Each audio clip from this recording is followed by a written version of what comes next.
Welcome back, you beautiful people, to another episode of Tea and Biscuits. My name's Bizzle, and on today's episode, we're travelling back up to Northampton Motorsport. And of course, if you haven't already, please like, share, and subscribe.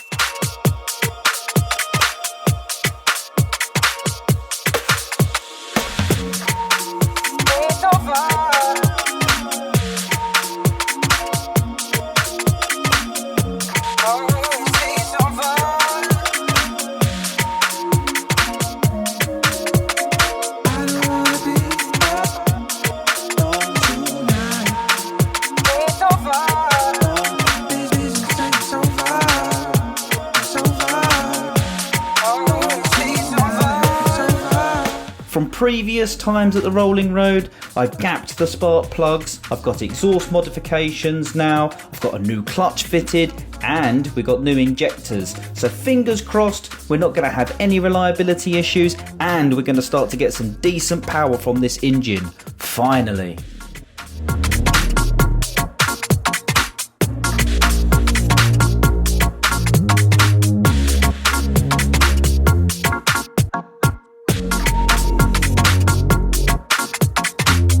First things first, I'm getting the old injectors out. I'm putting the new, bigger 540cc injectors in. These I think were from a 3S GTE, so a Mark II MR2 turbo. But there's O-rings missing. So we're diving into the bits and bobs stock of NMS. So we've got injectors which are tight, no leaks, ready to rock.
Northampton Motorsport, is this your firm? Yeah. How long's it been going?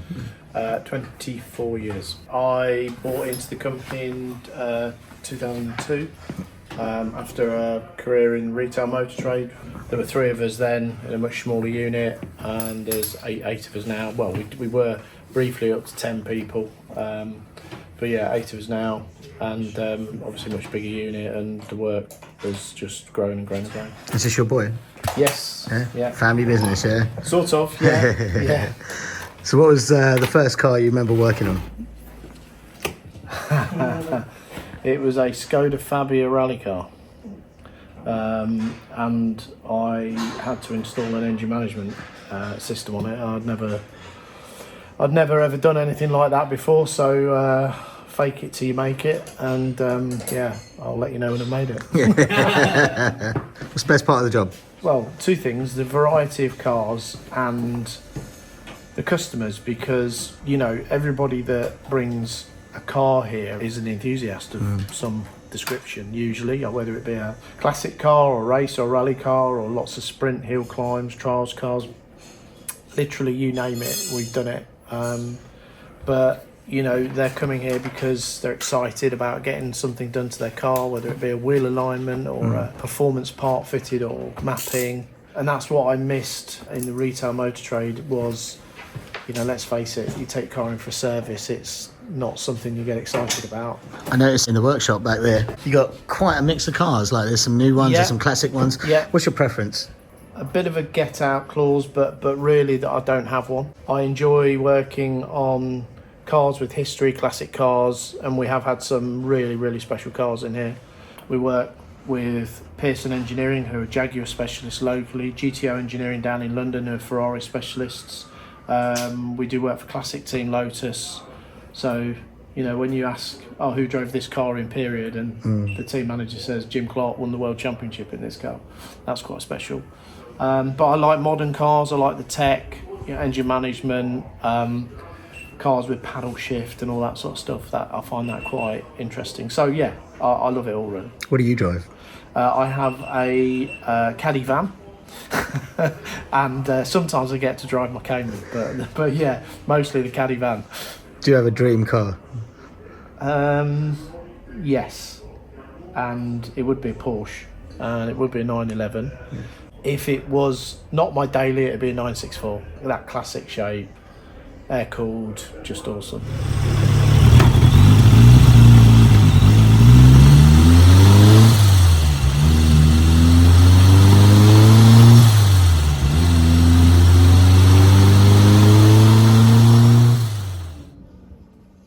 Don't know whether there's a dash messing about, but the water temperature fluctuates a lot, and I was just watching it then, the oil pressure just disappeared. So is it in PSI or bar? There was no decimal point, but it was reading 22. Now, if that's 2.2 bar at those revs, that was okay. I think... But if it was 22 PSI, it's not. But it dropped, it literally just started dropping. I switched the engine off. I just wanted to pull the whole thing out and then possibly reattach that terminal, but...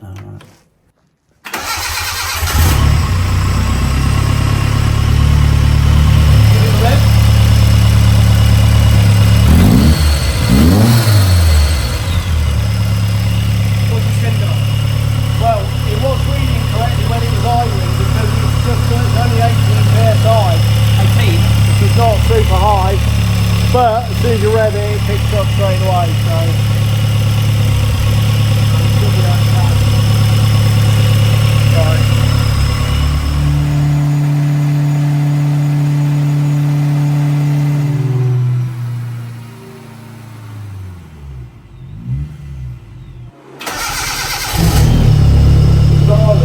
The warning light goes out, but yeah, as soon as you put any load on the battery, it starts to drop voltage.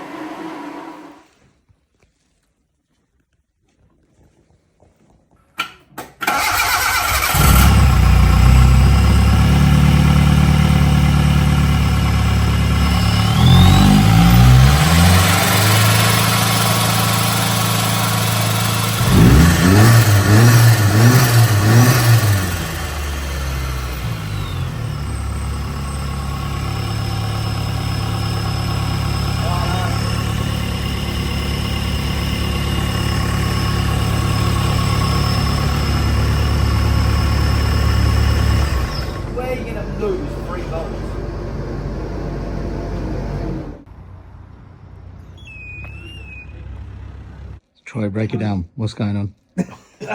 We've got some electrical gremlins, and there's a point at which you kind of have to call it and sort those out before you waste a load of time trying to map the car when it's got electrical problems. So the alternator's charging, so we've got 14 volts at the alternator, 14 volts at the battery, and the ECU is seeing 10 volts.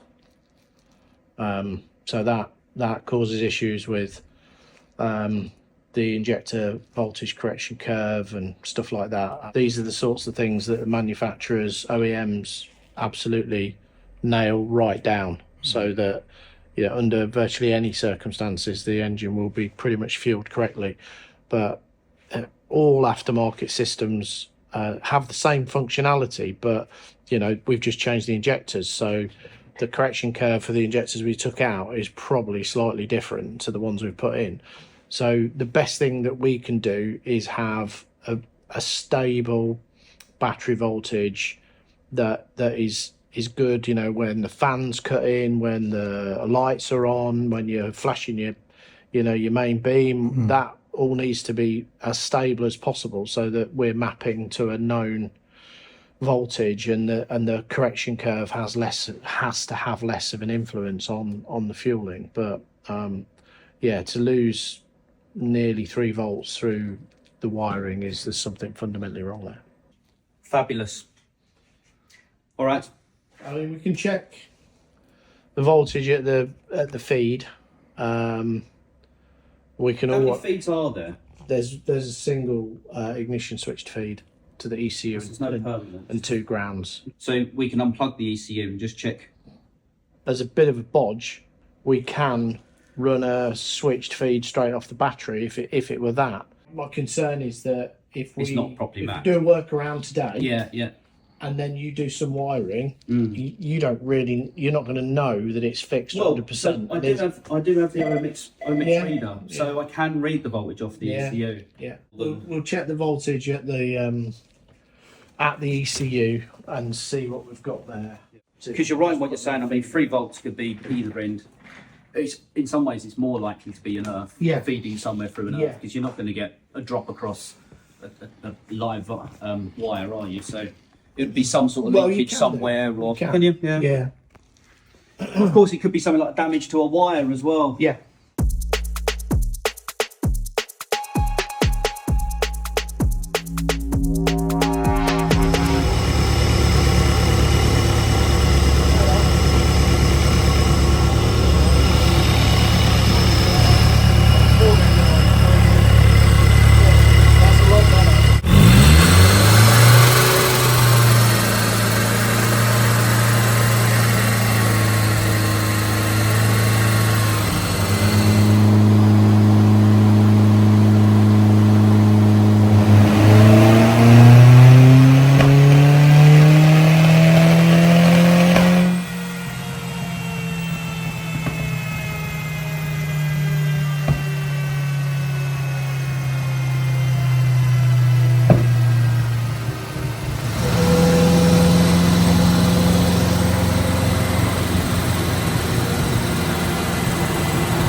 Throttle position as the main load input, and then it has a correction for boost pressure. The correct way of mapping an engine using that strategy is to map it normally aspirated, so disconnect the charger. So you map your main fuel table as if the engine is normally aspirated, and then you reconnect the charger, and then the boost correction should just apply an additional amount. So like if you put a bar of boost in, you double the fuel in basically. Yeah, okay. But I doubt it's been done like that. So the other option is we just switch it straight to map for load. The downside of that is with this particular engine doesn't make a lot of vacuum at idle. So it means you lose some of the resolution at light load in the fuel map. There's definitely something weird going on, because run 10 was the first run I did today. Okay, it was really, really rich. I took some fuel out, and I put a bit of ignition in, and we got run 11, which is in red, quite a decent curve. Yeah. This is a little bit unusual here, but I heard some debt at the top, so I took some of the ignition I put in at the top end back out. Okay. And then we get the run in green, which is run 12, where all of a sudden we've got loads of weirdness. Something like a 620R Duratape. You can see it's just a smooth plop. Yeah.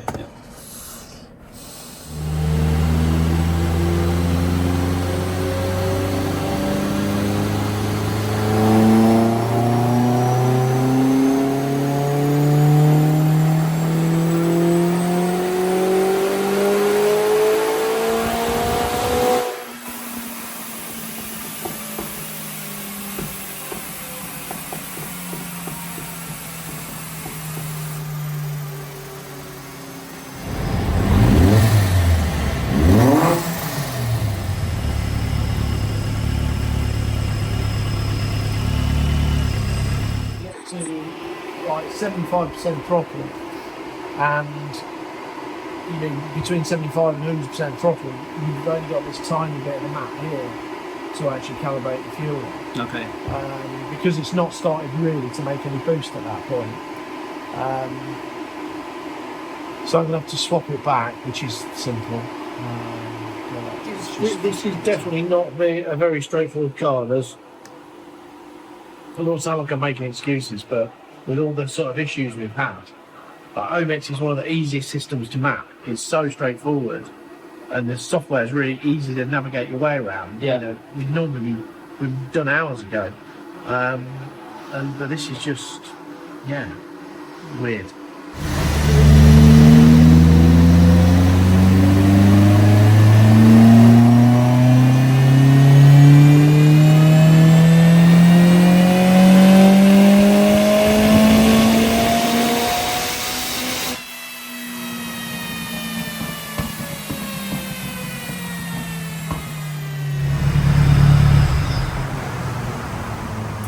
I'm wasting my time, mate. The fueling is completely inconsistent. Is it? Completely inconsistent. It's all over the place. I think there's just too many things going on in the background, you know, with the wiring and other stuff. I don't want to waste your money, to be frank. Okay. I mean, the areas I've just mapped that were spot on under steady state are now lean for no apparent reason.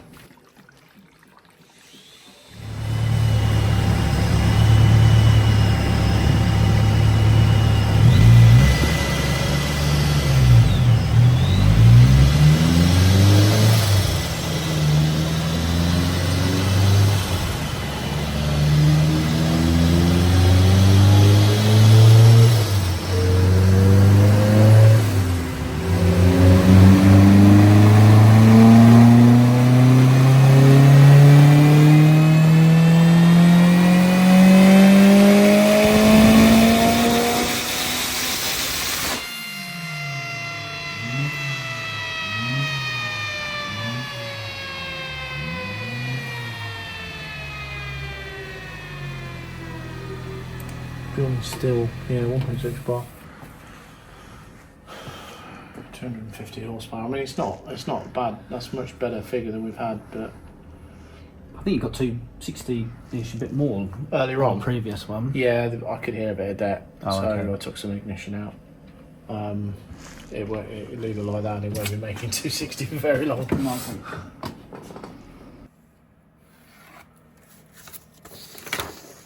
So this bit here, I'd already mapped. Well, in fact, I'd mapped all of that. That is too lean, and then all of a sudden it gets some fuel here, and then obviously it starts to make more power. But I'd already mapped that, and it was correct. So It's not gone pop yet. yeah. Yeah.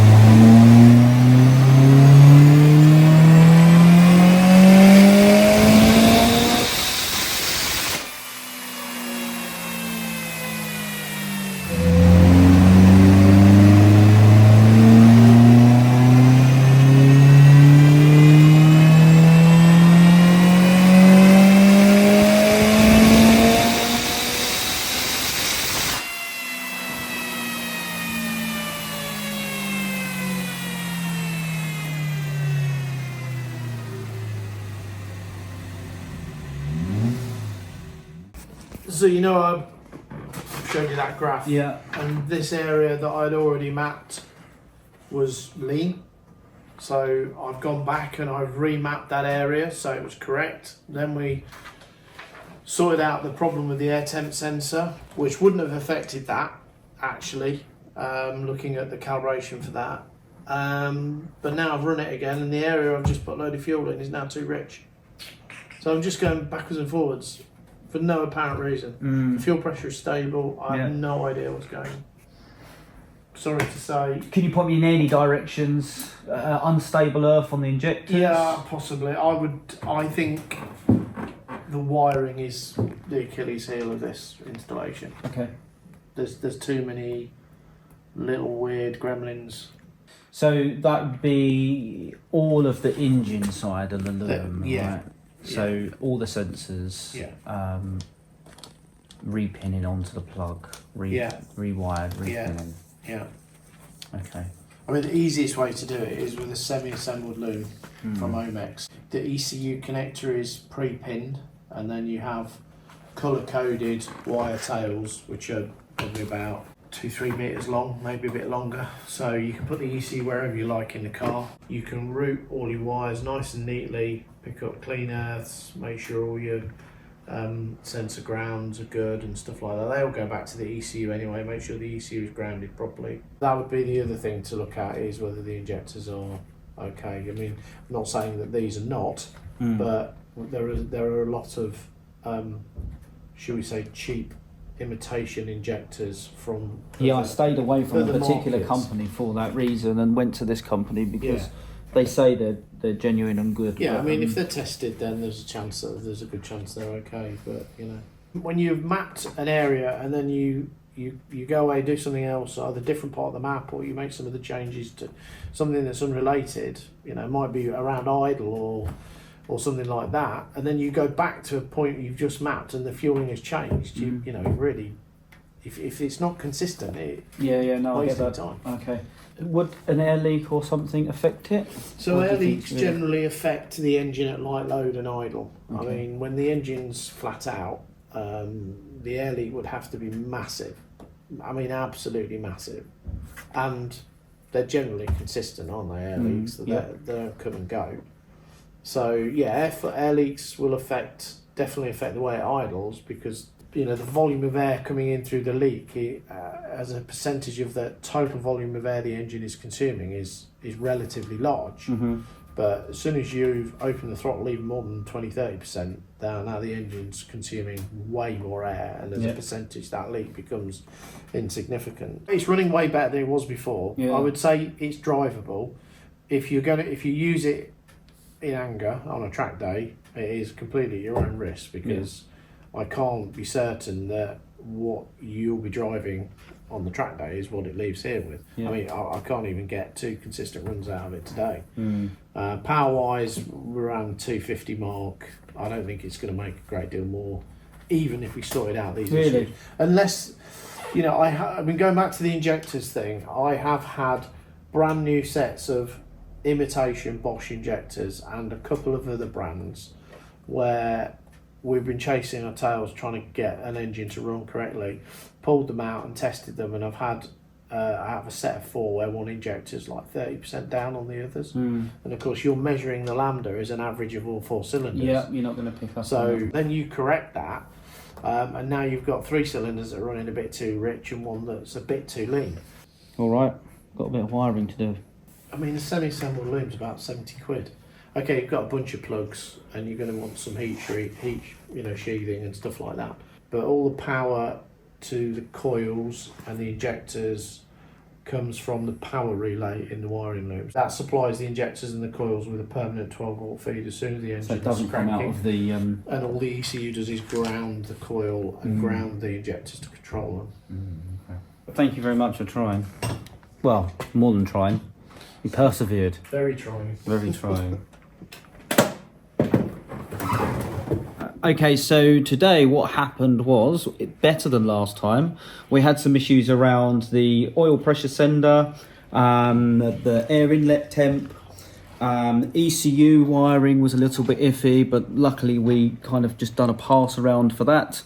Troy has done really well with getting some maps, but the fueling seems inconsistent. So I think we need to go away, check the injectors, although they're brand new. I think they're going to need to be tested, and we need to check the wiring and probably rewire the ECU to make sure that it's got good grounds and good supply to the coil packs and the injectors. But we're moving forwards. It just would have been nice if it was a bigger step to the end.